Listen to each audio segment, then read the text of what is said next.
Okay, now that you've understood some of the basics of autoimmunity, we're going to talk about a few specific disorders. There are many disorders that are thought to be due to autoimmunity. We'll cover some of them as we go through this course. In this section, we're going to cover some of the prototypic disorders. And the most classic disorder that's associated with autoimmunity is this first disorder, which is called systemic lupus erythematosus, or also often known as simply lupus. Now, this is a chronic disorder. Once patients develop it, they essentially have it for the rest of their life. It's a systemic disorder, which basically means that it involves multiple organ systems, and of course it's autoimmune. This disorder will be associated with flares and remissions, so the patients will get a flare in which the symptoms will become worse, and then that'll remit, and then over time they'll develop another flare, and then that will remit, and then over time they develop another flare, and that's a common state of occurrence for patients with lupus. It classically arises in a middle-aged female, as is relatively common with autoimmune disorders, that demographic of middle-aged females, and it is more common in African Americans and Hispanics. Now, I should note that it can occur in children, and it can also occur in older adults. However, the female bias is less dramatic. So, for example, if you look at individuals that are middle-aged who develop lupus, for every 10 females that develop lupus, 1 male will develop lupus. Whereas if you look at children and older adults, for every 2 females that develop lupus, 1 male will develop lupus. And so the female bias is less dramatic in children and adults. That kind of makes sense based on one of the principles that we talked about previously, and that is that, remember the notion of estrogen being somehow involved in autoimmunity, in that estrogen, one thing that's been shown is that estrogen reduces the apoptosis of self-reactive B cells. And so, for example, we know that middle-aged females would have a lot of estrogen floating around, and so that would increase the risk for females. Whereas when you look at children and you look at older adults, children would have less of an estrogen differential between males and females, and older adults as well would have a less differential of estrogen between males and females. And so perhaps that helps to explain why there's less of a female bias in that particular age group. Now, if I were to summarize this disorder, I would say that this is a disorder in which antigen-antibody complexes deposit in multiple tissues. This then results in the activation of complement, which then damages those tissues. So essentially, because this involves antigen-antibody complexes, this is a type 3 hypersensitivity reaction. In addition, because complement gets activated, we end up using the complement factors that are present within our blood, and so the patients will have a decreased CH50. CH50 is a test which looks at the function of the patient's complement, and it particularly looks at C1 all the way through C9, and tests the ability of the patient's complement to be able to lyse red blood cells. And so if there's a decrease in the CH50, it indicates that complement components are being used. The patient's C3 and C4 levels will also be decreased, and that's because they're using complement components as tissues are getting damaged. The last point that I'll make is that the antibodies that are generated in this particular disorder are directed against host nuclear material. So again, we have antibodies against host nuclear material, which eventually result in antibody-antigen complexes, which will then deposit in those tissues, activate complement, and eventually cause tissue damage. Now let's go back to the whiteboard to understand a little bit about the pathogenesis of this disorder. So what's currently thought is that, for example, if this is the epidermis of the skin, and what I'm drawing here, each square represents a keratinocyte. Imagine if UV light comes from the outside and hits the keratinocytes of the skin, it'll damage some DNA, and as it damages DNA, that can result in apoptosis of some of the cells. So let's assume that a cell undergoes apoptosis. You already know that when cells undergo apoptosis, the cytoplasm shrinks, the nucleus also shrinks, and eventually little apoptotic bodies are released, and this apoptotic debris is eventually taken up by macrophages. Now let's assume that there is some decreased clearance or poor clearance of this apoptotic debris. Now as apoptotic debris hangs around for a little bit longer, for example, a self-reactive B lymphocyte may get exposed to that apoptotic debris, hence it would see nuclear material, and when it sees nuclear material, it would then begin to produce antibody versus nuclear antigens.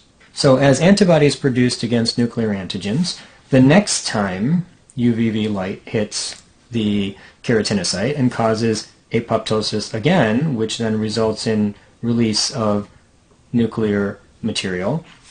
The antibody could bind this nuclear material, and now you're going to have antigen-antibody complexes at low levels. Now these antigen-antibody complexes can be taken up by dendritic cells. So let's say this is a dendritic cell. And once they're taken up by dendritic cells, the antigen, which is nuclear material, can actually activate the toll-like receptors present within dendritic cells. These toll-like receptors, once activated, will then amplify the immune response. And when they amplify the immune response, they'll further activate these B cells. As they further activate the B cells, there'll be additional antibody produced. And as additional antibody is produced, now we will have high levels of antigen-antibody complexes forming the next time that there is apoptosis of a keratinocyte, for example. These high levels of antigen-antibody complexes can enter into the blood, for example, and then deposit in multiple tissues. And as they deposit in multiple tissues, they can result in the activation of complement, which can then damage tissues. And so this is the current sort of paradigm of how patients might develop lupus. One of the observations that helps to support this theory of pathogenesis is the fact that patients with early complement deficiency have an increased risk of developing lupus. In order to understand this, remember that the disorder is a problem of the formation of antibodies against host nuclear material. So here's your host nuclear material. And when you have these antigen-antibody complexes, complement is essential for clearing antigen-antibody complexes. For example, when you have antibody bound to antigen, in this particular case this would be IgG, then C1 will attach, and when C1 attaches, eventually C4 will come by, and C4 will be cleaved, and when C4 is cleaved, eventually C2 will attach, and C2 will be cleaved, and when you have the C1q, C2, C4 complex, that's also a C3 convertase, so that would form a C3 convertase. And the C3 convertase, of course, would take C3 and would cleave it to C3a and C3b. And C3b, remember, is an important opsonin. So as C3b begins to attach to this complex, it would act as a opsonin, which would then allow for removal of this antigen-antibody complex. For example, macrophages have the ability to recognize C3b and will use it as a means to take up this antigen-antibody complex. Similarly, if the antigen-antibody complex is in the blood, erythrocytes have a receptor on them, which is called CR1. And CR1 has the ability to bind C3b. When this binds to the antigen-antibody complex, it'll take the antigen-antibody complex to the spleen, and in the spleen the macrophages will then eat and remove the antigen-antibody complex. So essentially what we need to recognize is that complement is necessary, in particular the early complement components of the classical pathway are necessary to remove and clear antigen-antibody complexes. And so it wouldn't be too hard to imagine that if we had a deficiency of these early complement proteins, that we would have an increased risk of developing lupus. And in fact, patients with deficiency of early complement proteins, half of them will develop lupus, and the most common complement deficiency to arise among these three would be a deficiency of C2. And so these are some things that you should be aware of concerning early complement deficiency and its association with lupus. Clinically, patients with lupus will have a whole bunch of findings, and I know that sometimes students have difficulty remembering these, but if you put them together, it's not too difficult. So first, let's start with a few of the nonspecific findings. So the patients are going to have fever, they're going to have weight loss, and they're going to have fatigue. And I don't think that's too difficult to remember because anybody who's got activation of the immune system is going to have fever, weight loss, and fatigue. Similarly, they're going to have lymphadenopathy where there'll be expansion of the lymph nodes, and the lymph nodes will become big. And the reason the lymph nodes become big is, again, you've got activation of the immune system. So all of these findings are nonspecific, although they're very common in patients with lupus. They don't help us to make a firm diagnosis of lupus because they can be seen in many other disorders. In addition, patients with lupus will also have something called Raynaud phenomena, and that's a circumstance where patients get arterial vasospasm so that you can see this change in color, usually in their fingertips or on the tip of their nose, for example, where it changes from white to blue to red. If you want to understand Raynaud's, just press on your fingertip and you'll notice that it turns white. If you were to cut the blood supply for long enough, it would turn blue. And when you would release the vasoconstriction and the blood would come back in, it would again turn red. I mean, simply press down on your finger, it turns white. Release your finger and you'll see that it turns red.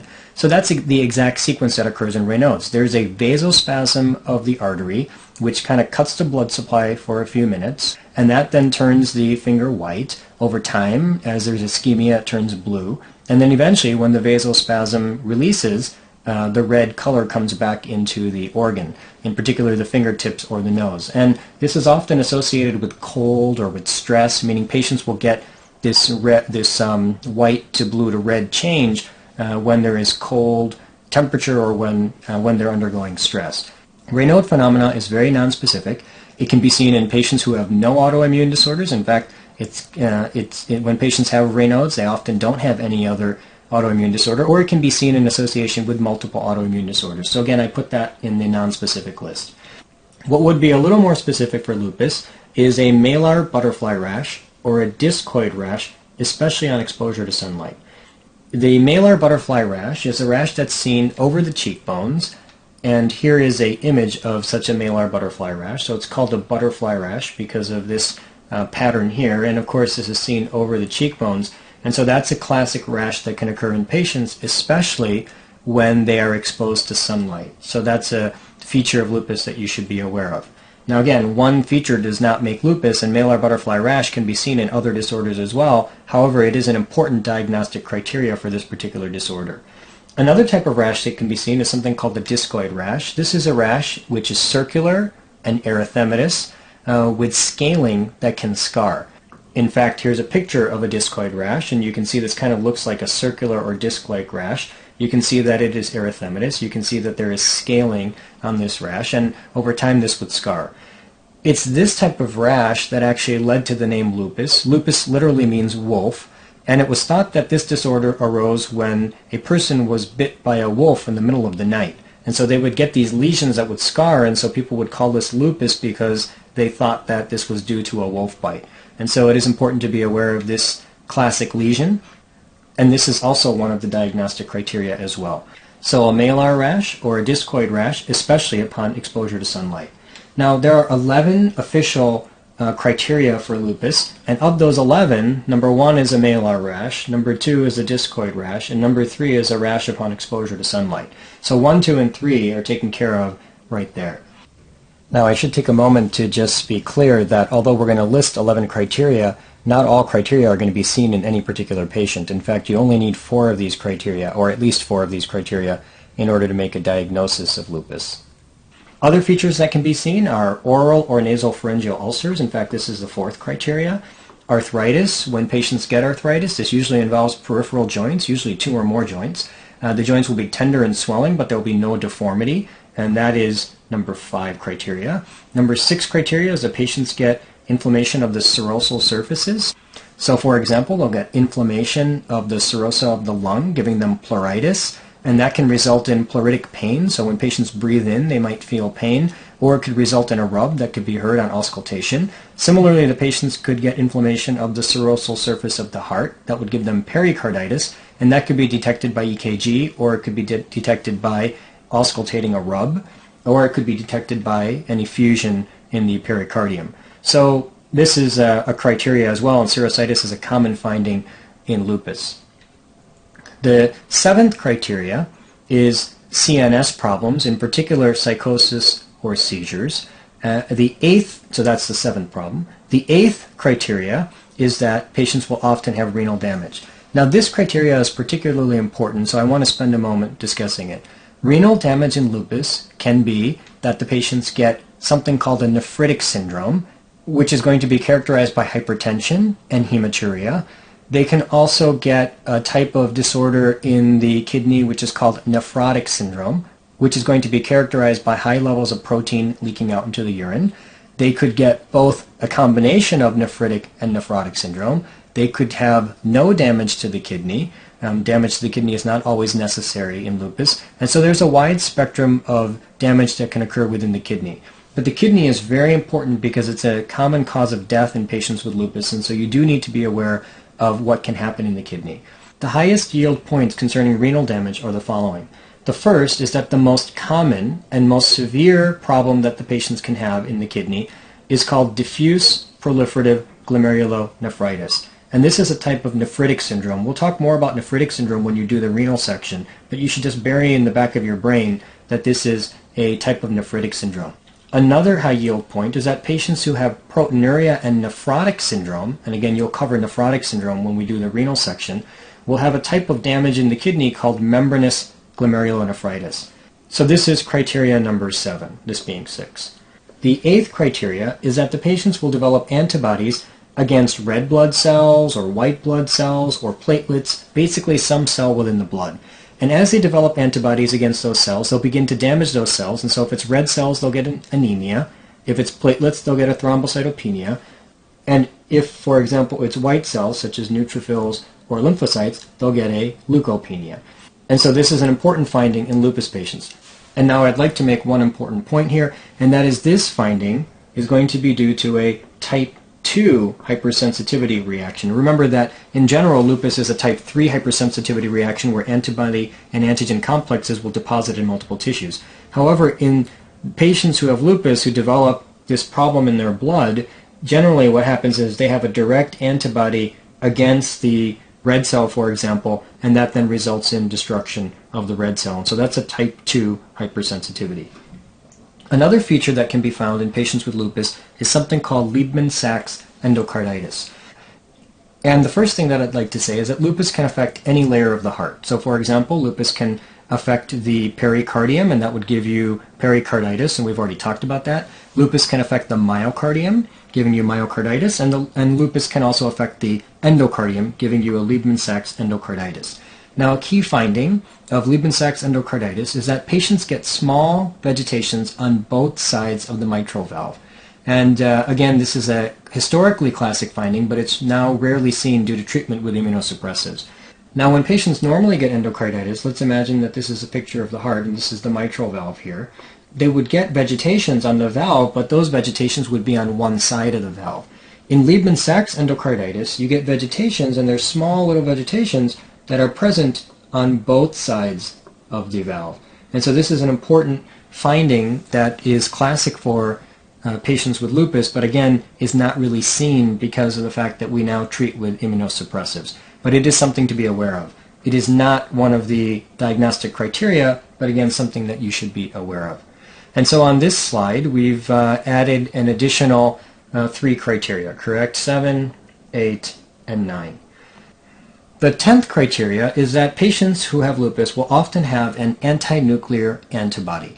Now, the anti-nuclear antibody is an antibody that would be present in the serum of the patient, and it is good for screening because it is relatively sensitive. However, it is nonspecific. And why we say it's nonspecific? Because, first of all, anti-nuclear antibodies can be seen in 5% of normal individuals. And also, anti-nuclear antibodies can be seen in many autoimmune disorders. So again, it's sensitive that there might be something going on, however, it's nonspecific. So that's criteria number 10. Criteria number 11 is that you have some antibody beyond the anti-nuclear antibody. So for example, patients can have an anti-double-stranded DNA antibody or an anti-Smith antibody. And the anti-double-stranded DNA and anti-Smith antibodies are very specific for lupus. And so this is something to be aware of. Again, anti-double-stranded DNA and anti-Smith antibodies are specific. So let's say a patient had a positive ANA. The next thing we would do, we might test for anti-double-stranded DNA and anti-Smith if we were worried about lupus. Another point that I would like to make that can show up on examinations is that the anti-double-stranded DNA antibody is associated with disease activity, and it is also associated with renal nephritis. And so this antibody can be somewhat prognostic and can also be used to follow disease activity. For example, if we're worried about a patient developing a relapse, we could test the anti-double-stranded DNA antibody, and if the titers are high, then we could suggest that the patient is about to relapse and perhaps we might treat. So anyway, the anti-double-stranded DNA antibody is associated with both prognosis as well as active disease. Another potential antibody that can be seen in patients with lupus is something called an antiphospholipid antibody, and this also forms part of the 11th criteria. So remember, the 10th criteria is the presence of an anti-nuclear antibody. The 11th criteria is the presence of an anti-double-stranded DNA antibody, anti-Smith antibody, or an antiphospholipid antibody. Now, antiphospholipid antibodies are antibodies that bind proteins when those proteins are bound to phospholipids. What happens is when the protein is bound to phospholipids, the epitopes are revealed that are antigenic, and that then results in an antiphospholipid antibody. There are 3 antiphospholipid antibodies that are commonly tested clinically.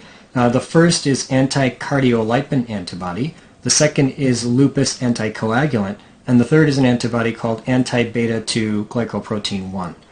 The anti-cardiolipin antibody is particularly interesting because it can produce a false positive screening test for syphilis. Now recall that when we screen for syphilis, we use one of 2 tests, the VDRL or the RPR, and these tests are actually looking for the presence of anti-cardiolipin antibodies. In fact, when patients get infected with syphilis, that results in tissue damage, lipids are released, and it's common for patients with syphilis to develop anti-cardiolipin antibodies. And so these 2 tests actually have cardiolipin as a reagent, and they look for anti-cardiolipin antibodies. Now let's imagine that a patient has lupus and generates anti-cardiolipin antibodies. They of course could turn this test positive, and so you would have a false positive reaction in the 2 screening tests for syphilis. Now of course patients with lupus can also get infected and get syphilis, and so if you wanted to confirm, you could confirm using the direct or the specific treponemal tests. And so for example, one test would be the FTA-ABS test that could be used to confirm any positive screening test for syphilis. Another important point concerning antiphospholipid antibodies is that patients can have an antiphospholipid antibody called lupus anticoagulant. This antiphospholipid antibody falsely elevates the patient's PTT test because it interferes with the phospholipids that are used in the PTT test. And so these patients will have a falsely elevated PTT. Now what's interesting about these patients with lupus anticoagulant is that those patients can also have an associated syndrome called the antiphospholipid antibody syndrome. Antiphospholipid antibody syndrome is a syndrome where the patients have an antiphospholipid antibody, usually lupus anticoagulant, plus a hypercoagulable state. Now when they have this hypercoagulable state, what happens is the patients can get arterial and venous thrombosis. So for example, they can get DVTs, they can get hepatic vein thrombosis, they could get placental thrombosis, which would result in recurrent pregnancy loss, they could get cerebral thrombosis, which would result in stroke, and all of these are associated with this antiphospholipid antibody. Now, although the antiphospholipid antibody interferes with the PTT test and causes the PTT to increase, it's interesting, that's paradoxical, because actually the patients have a hypercoagulable state. So that's one thing to be aware of. Another thing to be aware of is that these patients will then require lifelong anticoagulation. Now I'd like to say one more thing about the antiphospholipid antibody syndrome. It is associated with lupus, however it more commonly occurs as a primary disorder. So a patient can have antiphospholipid antibodies with all of the problems that I just stated, causing the antiphospholipid antibody syndrome, and doesn't have to have lupus. In fact, more commonly, they wouldn't have lupus. The last point that I'd like to make concerning antibodies is that patients that get drug-induced lupus often have an antibody called an antihistone antibody. So let's take a step back. First of all, there are a subset of drugs that can induce lupus, and the classic drugs to be aware of are hydralazine, procainamide, and isoniazid. These can induce lupus. When patients get drug-induced lupus, they will have a positive ANA, anti-nuclear antibody, and then that ANA will be specific to antihistone antibodies. So you would test for antihistone antibodies, and the antihistone antibody would be positive. Now, some other features of drug-induced lupus is that the patients will develop rash, serositis, and hematologic problems. However, CNS and renal involvement is rare with drug-induced lupus. And finally, the last point is that if you remove the drug, this will usually result in remission of the drug-induced lupus. Treatment for lupus is that patients should avoid sunlight. Again, the whole notion that sunlight is damaging DNA, resulting in apoptosis, resulting in antigen-antibody complexes. So one thing would be to avoid sunlight. If the patient undergoes a flare, we could give glucocorticoids. Of course, what's driving the entire process is the immune system, and so if you give glucocorticoids, you'd suppress the immune system. And if the patients have refractory disease or if the patients have severe disease, other immunosuppressive agents can be used. Now with this treatment, the prognosis is fairly good. There is a greater than 90% 5-year survival. This is important because in the 1950s, the 5-year survival was less than 50%. So treatment has certainly helped the 5-year survival. Renal failure and infection are the most common causes of death. Renal failure, we've talked about the importance of renal involvement in lupus. And infection, there's kind of two ways by which patients could get infection. Number one, we're treating the patients with immunosuppressives, so that could result in infection. And number two, remember that patients can generate antibodies to their white cells, and so if they damage the white cells, that would increase the risk of infection as well. So renal failure and infection are the most common causes of death. Again, I'll remind you of two high-yield points here. Patients who have nephritic syndrome will have a diffuse proliferative glomerulonephritis. Patients who have nephrotic syndrome will have membranous nephropathy. That often shows up on exams. And then the final point is that if patients do survive late, then one of the common causes of death, or increasingly common causes of death, is accelerated coronary atherosclerosis. So these patients tend to have a coronary atherosclerosis that is accelerated for their age, which can also result in death, especially if they manage to avoid renal failure and infection as causes of death. The second disorder that we're going to discuss is called Sjogren's syndrome. This is characterized by autoimmune destruction of the lacrimal glands and the salivary glands. The autoimmune destruction is mediated by lymphocytes, and so it is an example of a type 4 hypersensitivity reaction. Patients who have Sjogren's syndrome will classically present with dry eyes because of the destruction of the lacrimal glands. They will present with dry mouth because of the destruction of the salivary glands. And in addition, patients can also complain or have the feature of recurrent dental caries. This is because recall that the salivary gland is normally producing fluid, and that fluid will wash over the surface of the teeth and it'll maintain some degree of cleanliness. However, if we lose the salivary glands, then that would increase the risk of development of dental caries.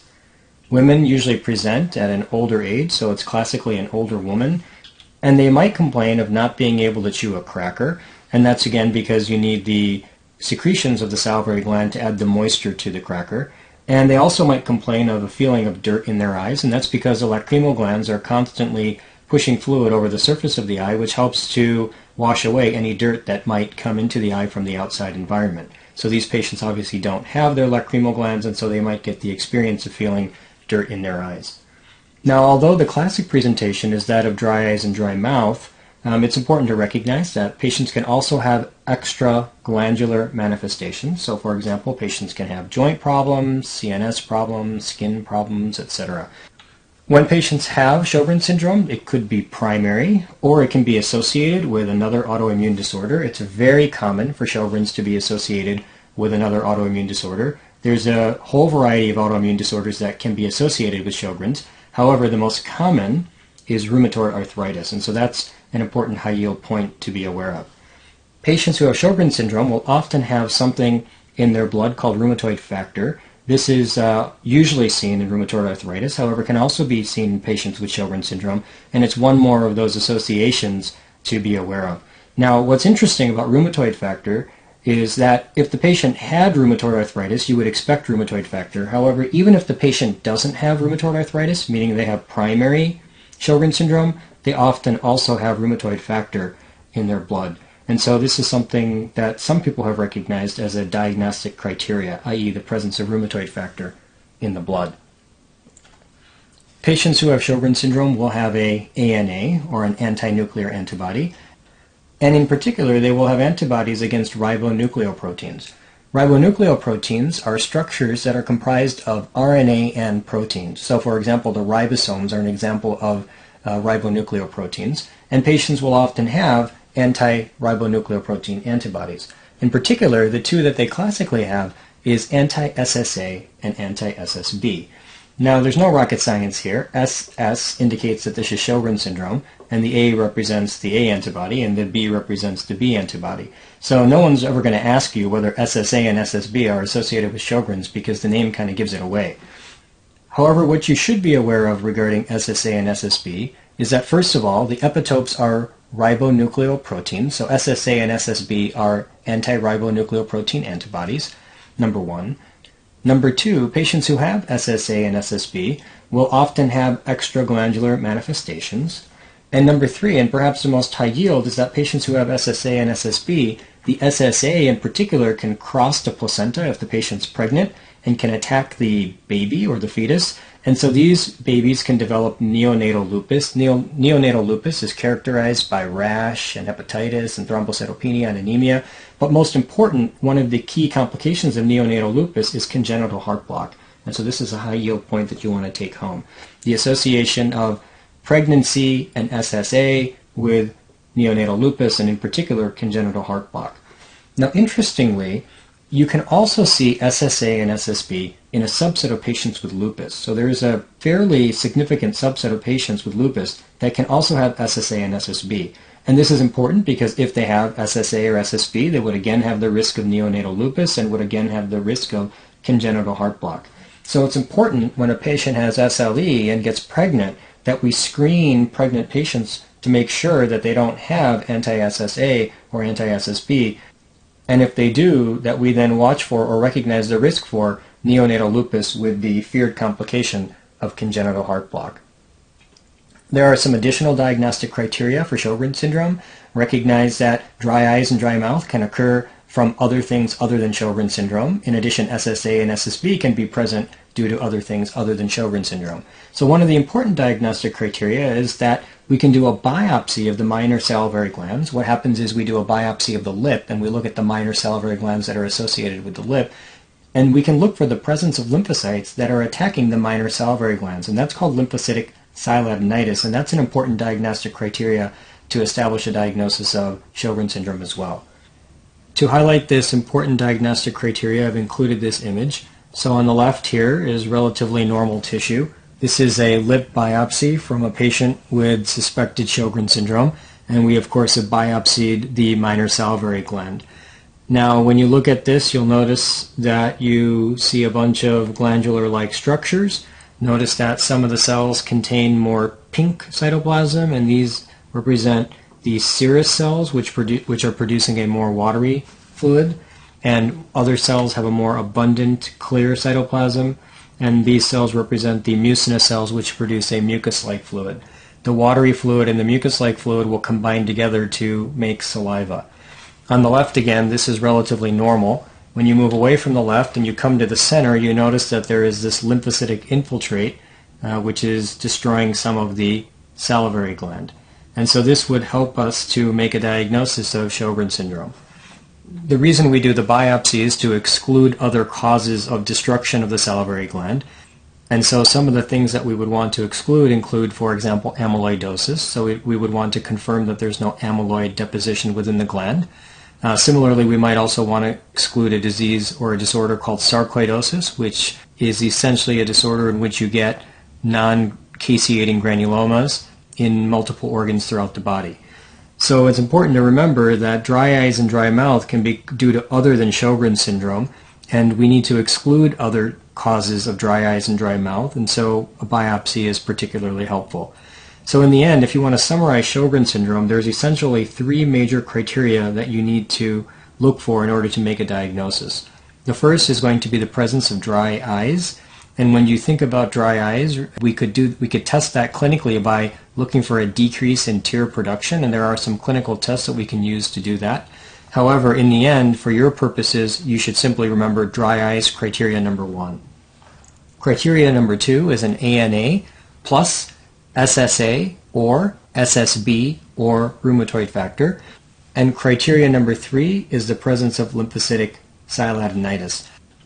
Now in the end, you only really need 2 of the 3 diagnostic criteria to make a diagnosis. However, I really wanted to emphasize the lymphocytic sialadenitis because it's a common board question where patients will come in with dry eyes and dry mouth, but they won't have the other diagnostic criteria, and you'll need to think about other disorders that could do that. For example, amyloidosis or sarcoidosis or drugs or prior radiation, etc. And so remember the 3 important diagnostic criteria and the fact that we need 2 out of those 3 in order to make a diagnosis of Sjogren's syndrome. One final point about Sjogren's syndrome is that there's an increased risk for B-cell lymphoma. Now, patients with Sjogren's syndrome will normally have inflammation of the parotid glands, and so the parotid glands will actually be enlarged, and so when you look at these patients, both parotid glands are usually enlarged. Now, let's say that there's a patient that has Sjogren's syndrome and they've had it for 10 or 15 years, and all of a sudden they show up where one of the parotid glands is becoming bigger than the other. Well, when one becomes bigger than the other, then you'd have to think about what's causing that enlargement on one side.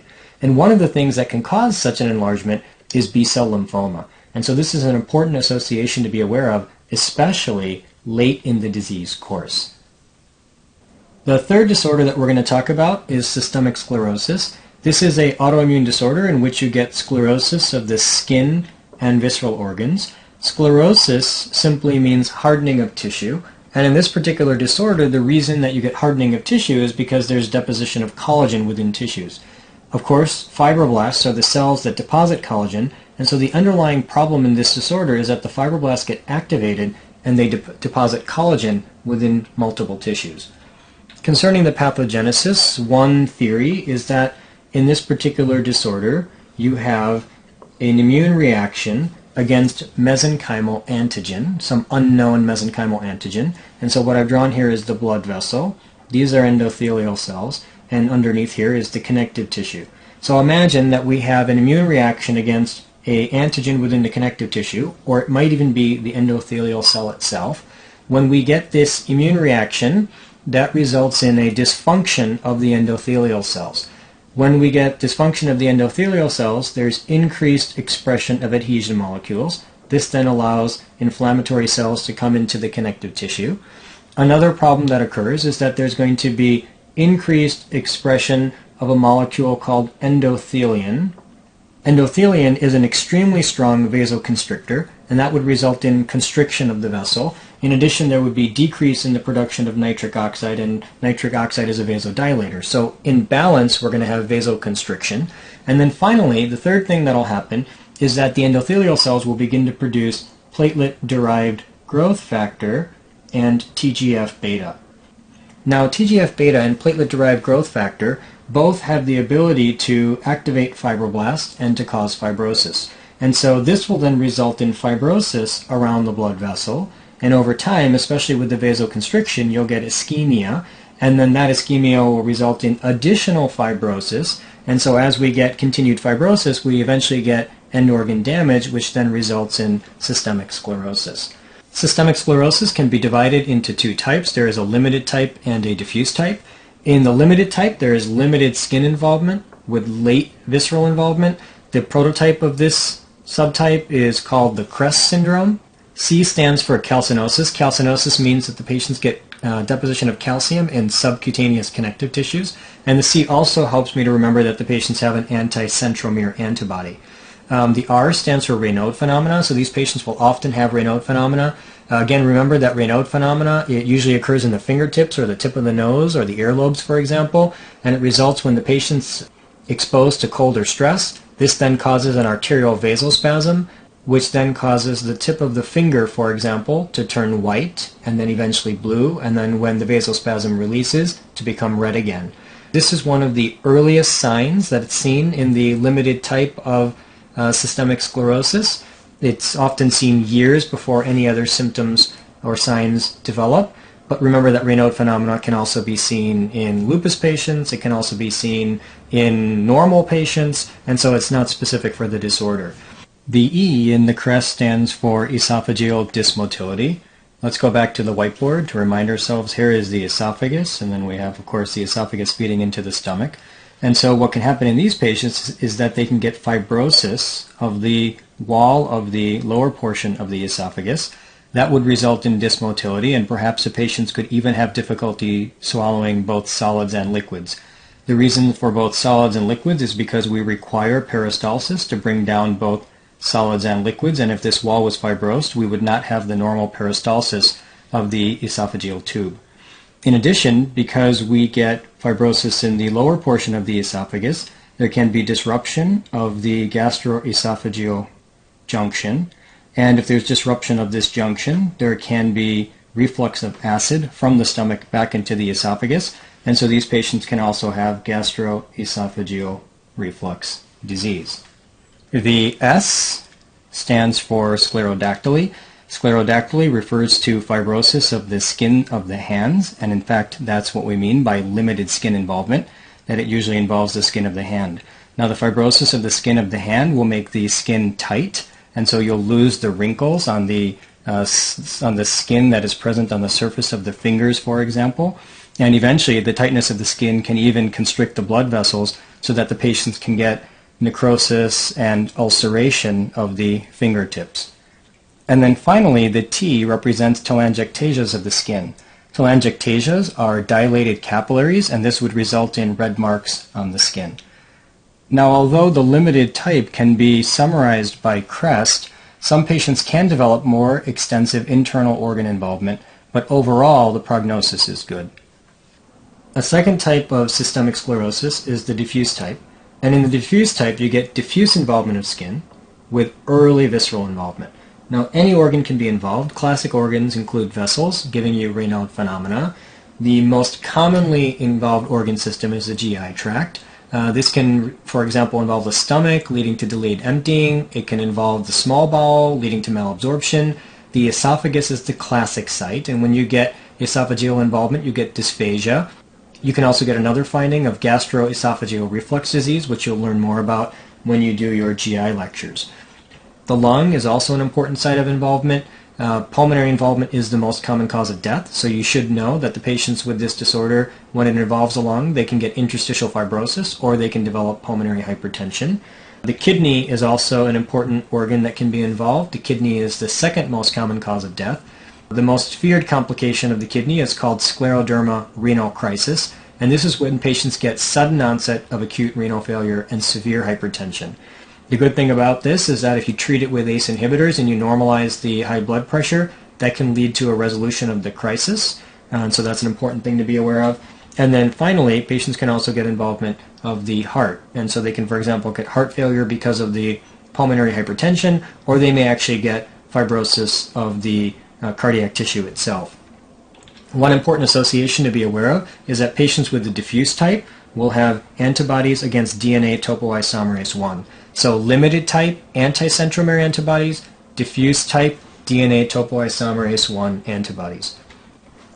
Here's a picture of a hand of a patient with systemic sclerosis. Notice here and here and here that there are decreased wrinkles on the surface of the fingers. In fact, if you look at your own fingers, you'll be able to recognize wrinkles, but notice that there's a loss of wrinkles here, and that's because there's a tightening of the skin because of the deposition of fibrosis within the skin, making the skin thick and hard. And so you're not able to perceive these wrinkles. Another important thing to recognize is that there's this lesion here on the thumb. This so happens to be calcinosis. There's calcium that is deposited. There's calcium that has deposited in the connective tissue underneath the skin there. And so this is an example. In fact, this patient had the limited type of systemic sclerosis. One important thing that I should mention here, the hand is commonly involved in both the limited and the diffuse type. However, in the limited type, it would be limited to the hand usually, and in the diffuse type, it would involve the hand plus multiple other sites, for example, the limbs, the chest, the abdomen, etc. And so that would give you a clue that the patient actually may have diffuse scleroderma. The final disorder that we're going to talk about is called mixed connective tissue disease. This is an autoimmune disorder in which you get mixed features of lupus, systemic sclerosis, and polymyositis. Polymyositis is a disorder that we're going to talk about later in this course. So for example, the patients can have arthritis, like you might see in a lupus patient. They can have esophageal dysmotility with some gastroesophageal reflux disease, as you might see in a patient with systemic sclerosis. And they can have myalgia with inflammation of the muscles, or myositis, which you might see in a patient with polymyositis. Now, what's interesting about this disorder is that the patients usually begin very nonspecifically. For example, they'll have fatigue, myalgia, low-grade fever, Raynaud. These are the characteristic initial signs. And so they won't really be placed into any particular connective tissue disorder. Over time, they begin to develop overlapping features, for example, of lupus and systemic sclerosis and polymyositis, as I've already described, and then that allows you to classify them as mixed connective tissue disease. There are some hallmarks of the disorder. For example, patients with MCTD or mixed connective tissue disease often have Raynaud's. They usually lack severe renal involvement. They usually lack severe CNS involvement. They usually have very severe arthritis and severe pulmonary hypertension. In fact, pulmonary hypertension is the major cause of death. But the most important take-home and the highest yield is that patients with mixed connective tissue disease will have an ANA, but they'll also have antibodies against U1 ribonucleoprotein. And that is a very important take-home point. So that concludes this section on more specific autoimmune disorders.